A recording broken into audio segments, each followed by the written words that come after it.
이사야서 33장 16절입니다. 찾으셨으면 제가 봉독해 올리겠습니다.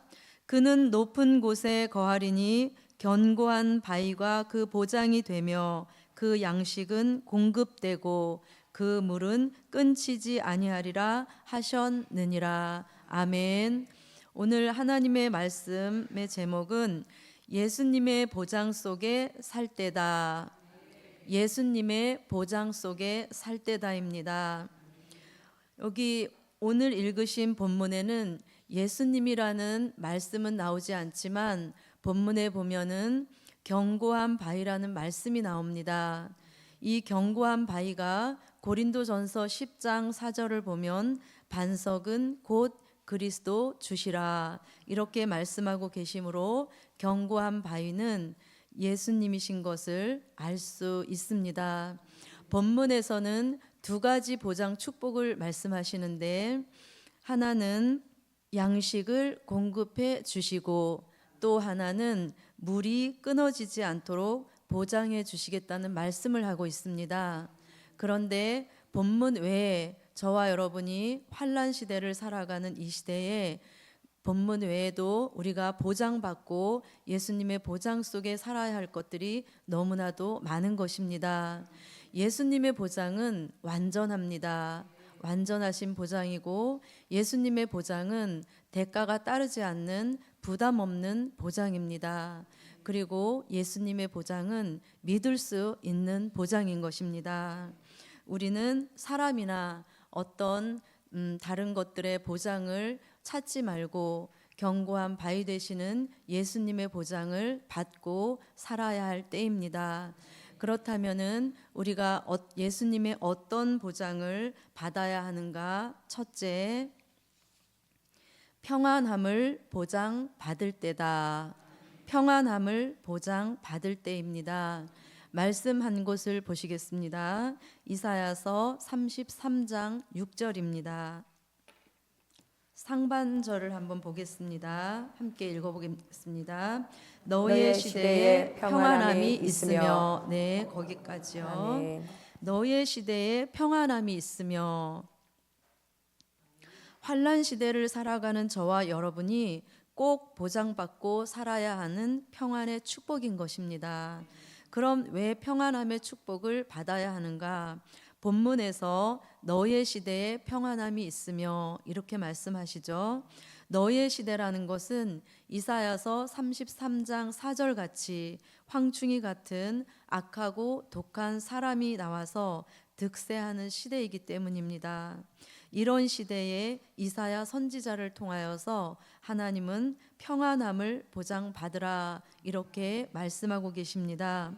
뿐만 아니라 이사야서 33장 11절로 12절에 공기가 불이 되는 전쟁으로 오는 환난을 내다보는 너의 시대이기 때문에 견고한 바위 되시는 예수님의 보장을 받으라 이렇게 말씀하는 것입니다. 우리는 사람으로 오는 환난이나 또 전쟁으로 오는 환난에 피해받지 않는 평안함을 보장받는 은혜가 예수님으로부터 있어야 하겠습니다. 성경을 보면 평안함의 축복을 받았던 사람들이 있습니다. 마태복음 28장을 보면 향유를 가지고 예수님을 닦아드리려고 예수님의 무덤으로 달려갔던 여인들이 있었습니다. 그 여인들은 예수님의 무덤으로 달려갈 때에는 두렵고 떨리는 마음으로 갔습니다. 그런데 부활하신 예수님이 그 여인들에게 평안함의 축복을 주시니까 바로 돌아가서 예수님의 부활의 증인이 되었던 그런 역사가 있었습니다. 또 계시록 1장 5절을 보면 예수 그리스도로 말미암아 은혜와 평강이 너희에게 있을지어다 이렇게 말씀하면서 환난 시대 마지막 때에 평강의 은혜 주실 것을 말씀합니다. 그런데 이 평강의 은혜를 폭넓고 확실하게 받은 사람이 있으니 사사 기드온인 것입니다. 기드온은 미디안과의 싸움을 앞두고 많이 두려웠을 것입니다. 그런데 사사기 6장 23절로 24절을 보면 평안의 확실한 축복을 그는 여호와 살롬으로 받았습니다. 여호와 살롬 속에는 세 가지 평안의 축복이 들어 있습니다. 같이 해볼까요? 안심하라, 두려워 말라, 죽지 아니하리라. 이 세 가지를 통틀어서 여호와 살롬 이렇게 말씀합니다. 그 시대에 주셨던 기드온에게 주셨던 여호와 살롬의 축복, 안심하라, 두려워 말라, 죽지 아니하리라 라는 평안의 축복이 예수님의 보장으로 꼭 저와 여러분에게 함께 하시기를 바랍니다. 여호와 살롬의 축복은 예수님만이 주실 수 있습니다. 그래서 이사야 9장 6절로 7절을 보면 예수님은 평강의 왕이라 이렇게 말씀합니다. 예수님은 평강을 주관하시는 분이기 때문에 우리는 예수님으로부터 평강의 축복을 꼭 보장받아야 합니다. 예수님의 보장 속에 살 때다. 두 번째는 구원을 보장받을 때다. 구원을 보장받을 때입니다. 말씀 이사야 33장 6절을 다시 한번 보겠습니다. 구원까지만 읽어보겠습니다. 시작. 너의 시대에 평안함이 있으며 구원과 아멘. 우리는 요한복음 3장 16절처럼 독생자 예수님을 믿음으로 영생을 보장받았습니다. 그런데 또 새삼 무슨 구원을 보장받으라고 하는가? 이사야 33장 6절에 구원함 이렇게 말씀하고 있죠. 그 구원에 대한 자세한 설명은 이사야 33장 2절에서 말씀하고 있습니다. 한번 읽어보겠습니다. 여호와여 우리에게 은혜를 베푸소서. 우리가 주를 앙망하오니 주는 아침마다 우리의 팔이 되시며 환난 때에 우리의 구원이 되소서. 아멘. 환난 때에 받아야 할 구원을 말씀하고 계십니다. 이 구원은 지금까지 예수님을 믿고 받아놓은 영혼 구원과는 의미가 차원이 다른 그러한 살아서 영과 육이 구원받는 차원 높은 구원임을 알 수 있습니다. 우리가 이미 받아놓은 영혼 구원의 축복도 굉장한 축복된 구원인 것입니다. 그러나 하나님은 환난 날에는 영과 육이 구원받는 보장을 받아야 할 것을 말씀하고 있는 것입니다. 영육구원에 대한 말씀은 마태복음 24장 21절로 22절에서 창세 후 없는 환난이 와도 택한 자들의 육체 즉 몸까지도 구원하기 위해서 환난 날을 감해 주신다고 예수님 친히 말씀하셨습니다. 요한복음 11장 25절에서 영혼 구원에 대한 말씀을 하시고 26절에 가서 무릇 살아서 나를 믿는 자는 영원히 죽지 아니하리니 예수님이 직접 하신 말씀인 것입니다. 또 데살로니가 전서 5장 23절에 사도 바울도 우리 주 강림하시는 그날에는 영과 혼과 몸이 흠 없이 보존되기를 원하노라 이렇게 말씀합니다. 그래서 이사야 33장 6절에서 말씀하시는 구원은 이사야 33장 2절의 구원과 같은 뜻으로서 환난 날에 받게 될 영육 구원입니다. 영육 구원에도 종된 자의 영육 구원과 백성될 자의 영육 구원으로 구분을 좀 해볼 수 있습니다. 여기서 종된 자라 함은 계시록 7장 1절로 4절 같이 하나님의 인을 맡고 부름 받아 나와서 하나님이 마지막 때 쓰실 종들인 것입니다. 이 종된 자들의 구원은 그러면 어떻게 받을 수 있는가? 계시록 11장 12절 같이 예수님이 공중에 오셔서 이리로 올라오라 하시는 음성을 듣고 구름을 타고 공중으로 올라가서 받게 되는 영육 종된 자의 영육 구원인 것입니다. 그런가 하면 들림은 받지 못하지만 주의 재림을 외치는 다시 예언하는 종들의 외침을 듣고 회개하고 나온 백성 될 자들이 있는데, 이들은 계시록 7장 9절로 14절 같이 어린 양의 피에 그 옷을 씻어 희게 하고 나와서, 이들은 계시록 12장 6절 같이 예비처로 들어가서 영과 육이 구원받게 되는 것입니다. 이 구원을 백성될 자의 영육 구원이다, 이렇게 말씀합니다. 말씀이 먼저 들리게 하신 저와 여러분에게 하나님이 영원히 죽지 아니하리니, 이 말씀, 예수님의 그 말씀을 이루어 주셔서 우리에게 주시는 소망은 종된 자의 영육 구원의 축복인 줄 믿습니다. 예수님의 보장 세 번째입니다. 지혜와 지식을 보장 받을 때다. 지혜와 지식을 보장 받을 때다. 이 말씀은 이사야 33장 6절을 또 한번 봅니다. 읽겠습니다. 너의 시대에 평안함이 있으며 구원과 지혜와 지식이 풍성할 것이니. 아멘. 여기서 말씀하는 지혜는 계시록 5장 12절과 또 계시록 7장 12절에 보면은 예수님께는 지혜가 무한하다고 말씀하고 있습니다. 지혜의 근원은 예수님이시라는 것입니다. 그래서 예수님의 보장 속에 지혜를 우리는 보장받아야 합니다. 그럼 이 시대에 우리가 어떤 지혜를 예수님으로부터 보장받아야 하는가? 마태복음 24장 45절로 46절에는 주인이 올 때 때를 따라 양식을 나누어 주는 종이 지혜 있는 종이라는 것입니다. 우리가 양식을 먹는데 그치면 지혜 있는 종이 못 된다는 말씀도 되는 것이죠. 그래서 지혜 있는 종이 되기 위해서 때를 따라 주시는 양식을 부지런히 먹고 또 나누어 주는 데까지 나아가는 그런 축복이 저와 여러분에게 있어야 될 줄 믿습니다. 그래서 때를 따라 주시는 양식을 잘 나누어 주는 지혜를 예수님으로부터 보장받아서 나누어 주는 데까지 나아가는 역사 함께 있으시기를 바랍니다. 또 어떤 지혜가 필요한가? 계시록 13장 16절로 18절을 보면 짐승표 666을 잘 분별하는 지혜를 예수님으로부터 보장받아야 합니다.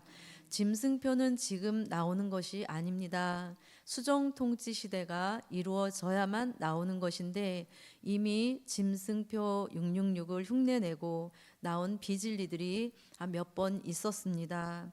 그래서 우리가 짐승표 666을 잘 분별하는 그러한 지혜를 받아서 우리 자신도 그 비진리가 나와도 미혹받지 않고 또 사람들을 깨우칠 수 있는 그러한 역사를 받아야 합니다. 그 다음에는 계시록 17장 9절로 14절 말씀을 보면 여덟째 왕의 비밀을 깨닫는 지혜가 필요합니다. 여덟째 왕의 비밀을 잘 깨달으려면 일곱 머리 열 뿔에 대한 비밀을 깨달아야만 여덟째 왕에 대한 비밀을 더 확실하게 깨달을 수 있게 되는 것입니다. 이렇게 말씀드린 관련된 지혜는 모두 다 말씀과 관련된 지혜입니다. 때를 따라 양식을 나누어 주는 지혜도 말씀으로, 또 짐승표 666을 분별하는 지혜도 말씀으로 깨닫고, 여덟째 왕의 비밀을 아는 것도 말씀으로 깨닫는 지혜이기 때문에 말씀을 깨닫는 지혜가 굉장히 필요한 시대인 것입니다. 또 우리에게 필요한 지혜는 다니엘서 12장 3절 같이 마지막 때 주의 손에 붙들린 별빛 같은 종이 나와서 많은 사람들을 옳은 대로 돌아오게 하는 종이 나오는데, 그 종에게 하나님이 지혜를 주셨기 때문에 많은 사람들을 옳은 대로 돌아올 수 있게 한다는 것입니다. 사람을 살리는 지혜는 다니엘서 12장 9절로 10절 같은 봉함했던 말씀을 잘 깨달을 수 있는 지혜를 예수님이 보장해 주시면 더 이상 저와 여러분에게는 봉함한 책이 아니라 완전히 펴놓인 책이 되게 하셔서 그 완전히 펴놓인 책 속에 지혜를 받아 사람을 살리게 하시는 역사인 줄 믿습니다. 하나님은 이렇게 지혜를 주셨음에도 부족하다 여기시면 이사야 11장 2절 같이 지혜의 신을 부으셔서라도 말씀을 깨닫고 사람 살리는 지혜의 부족이 없게 하시는 역사인 줄 믿습니다. 지혜뿐 아니라 지식도 예수님의 보장이 있어야 합니다. 그래서 여기서 말씀하시는 지식은 세상 학문을 통한 지식이 아니라 이사야서 11장 6절로 9절 같이 천년 왕국이 이루어지면 천년 왕국에 들어간 사람은 최소한 백성이라도 다 물과 성령으로 거듭났기 때문에 여호와를 모르는 사람은 한 사람도 없는 것입니다. 천년 왕국 그 시대는 예수님을 잘 믿고 여호와 하나님을 잘 아는 지식인으로만 세워지기 때문에 여호와를 아는 지식이 세상에 충만하다고 이렇게 말씀하는 것입니다. 그렇다면 우리는 여호와를 잘 아는 이 지식을 어떻게 공급받을 수 있는가? 아모스 8장 11절로 13절을 보면 여호와의 말씀이라는 말씀이 나옵니다. 여호와의 말씀이란 선지서와 요한계시록 될 일의 말씀을 가리킵니다. 이 여호와의 말씀 속에서 여호와를 잘 아는 지식 있는 사람이 될 수 있다는 것입니다. 그것 또한 예수님이 보장해 주실 때 여호와를 잘 아는 지식 있는 사람이 되는 줄 믿습니다. 천년 왕국은 전체가 물이 바다를 덮음같이 여호와를 아는 지식이 충만한 시대라고 이렇게 말씀합니다. 저와 여러분은 그런 시대가 이루어지기 전에 여호와의 말씀 속에서 오늘도 여호와를 잘 아는 지식이 우리를 충만히 덮으시는 역사가 예수님의 보장 속에 함께 하시는 축복 함께 하시길 바랍니다. 이사야서 11장 2절에서 지혜의 신뿐 아니라 지식의 신도 예비해 놓으셨기 때문에 지식이 공급이 안 된 종들에게 여호와가 지식의 신을 부으셔서라도 여호와를 잘 아는 지식으로 풍성해지는 역사 해 주실 줄 믿습니다. 그래서 지혜는 사람을 살리는 지혜로 또 지식은 여호와를 잘 아는 지식으로 충만한 역사 축복 함께 하시기를 바랍니다. 예수님의 보장 네 번째 마지막입니다. 여호와를 경외함을 복에 삼도록 예수님의 보장 속에 살 때다. 여호와를 경외함을 복에 삼도록 예수님의 보장 속에 살 때다. 말씀은 이사야서 33장 6절을 읽어보겠습니다. 너희의 시대에 평안함이 있으며 구원과 지혜와 지식이 풍성할 것이니 여호와를 경외함이 너희의 보배니라. 아멘. 여호와를 경외함을 보배 삼는 역사도 자신의 의지로 되는 것이 아니라 예수님이 보장해 주셔야 되는 역사입니다. 이 역사에도 하나님의 특단의 역사가 있어서 이사야 11장 2절에서 여호와를 경외하는 신을 부으셔서 여호와를 경외하는 축복을 주실 줄 믿습니다. 이사야서 11장 2절을 한번 읽어보겠습니다. 읽겠습니다. 여호와의 신 곧 지혜와 총명의 신이요 모략과 재능의 신이요 지식과 여호와를 경외하는 신이 그 위에 강림하시리니. 아멘. 여호와를 경외하도록 신을 부어주시면 이사야 40장 29절로 31절 같이 여호와를 앙망하는 생활을 하게 되고 또 이사야 11장 3절 같이 여호와를 경외하는 것으로 즐거움을 삼게 하시는 일이 있게 된다는 것입니다. 예레미야 17장 7절로 8절 같이 여호와를 의지하고 의뢰하는 사람을 만드시는 신의 역사가 여호와를 경외하는 신인 것입니다. 말라기서 3장 16절로 18절에는 여호와를 존중히 여기는 사람을 견고한 바위 되시는 예수님의 보장 속에 여호와를 경외함으로 보배를 삼는 생활을 할 수 있기를 소망합니다. 이렇게 하는 종들을 하나님은 이사야서 43장 4절 같이 대우해 주신다고 말씀합니다. 이사야 43장 4절입니다. 읽겠습니다. 내가 너를 보배롭고 존귀하게 여기고 너를 사랑하였은즉 내가 사람들을 주어 너를 바꾸며 백성들로 내 생명을 대신하리니. 아멘. 아멘.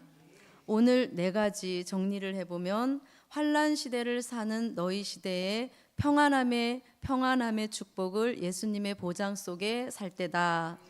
우리가 죽어서 영혼 구원만 바라보고 왔는데 한 차원 높은 살아서 주님이 오실 때는 살아서 영육 구원의 그 보장을 예수님의 보장 속에 살아야 합니다. 또 세 번째는 환난 날에 사람 살릴 지혜와 지식을 예수님의 보장 속에 보장받고 살 때입니다. 네 번째는 여호와를 경외함을 법에 삼는 생활하도록 예수님의 보장받고 살 때입니다. 그러면 그 종을 하나님은 보배롭게 대우해 주시는 축복입니다. 결론입니다. 예수님의 보장 영원하게 하신다. 예수님의 보장 영원하게 하신다. 기도드리겠습니다. 고맙고 감사하신 하나님, 오늘 전한 말씀대로 우리가 아멘한 대로 이루어 주시옵소서. 이 저녁에도 저희들 기도할 때 기도에 힘을 더하여 주시고 평안함 속에 자유함을 주시고 자유 속에 여유로움을 주시고 넉넉함을 주시고 풍요로움을 주시고 또 우리가 포근함을 끼칠 수 있는 은혜자가 될 수 있도록 도와 주시옵소서. 감사드리며 예수님 이름으로 기도드립니다. 아멘.